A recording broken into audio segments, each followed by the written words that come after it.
Assalamualaikum dan selamat sejahtera. Saya Nurauda Dalisha dari TVPSS Sekolah Menengah Kebangsaan Simpang Berko ingin bertanyakan soalan kepada non-Muslim apa mereka tahu tentang raya. Jom. Hai korang. Okay. Tu ada sir lah. Jom kita tanya pasal raya. Hai sir. Saya nak tanya apa yang sir tahu tentang raya? Raya, okey. Kalau raya mestilah ketupat kan.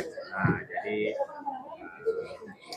biasalah kalau raya saja kita boleh dapat ketupat yang sedap-sedap.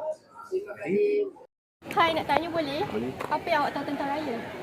Dapat duit raya.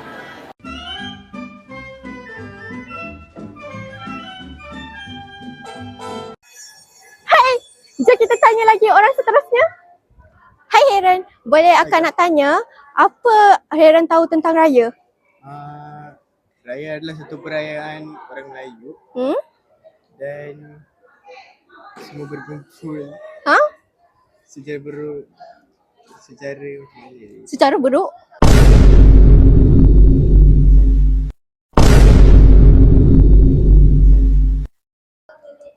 berumah, Berapa ramai? beramai-ramai pun boleh. Okey. Lepas tu ada makanan yang sedap yang A few moments later. Ada lagi ke orang dekat sini? Tu ada. Jom kita tanya. Hai, Maren, boleh saya tanya apa awak tahu tentang raya?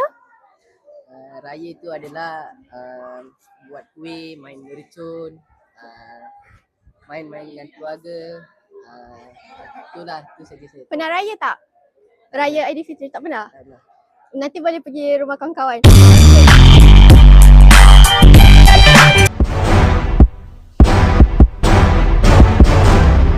Boleh bagi saya ucapan untuk orang yang menyambut hari raya tak? Boleh. Selamat Hari Raya Aidilfitri. Bagi yang menyambut, nak balik kampung tu hati-hati bawa motor kita. A few moments later. Selamat Hari Raya kawan-kawan. cikgu ambil kesempatan ini untuk ucapkan selamat Hari Raya Aidilfitri kepada semua warga SMK SB yang akan raikan dengan selamat dengan keluarga tersayang anda. Maaf zahir dan batin. Thank you, Hari sir. Raya, maaf zahir dan batin. Semoga semua orang boleh happy dengan keluarga dia. Thank you. Okey, selamat Hari Raya untuk kawan-kawan Muslim semua.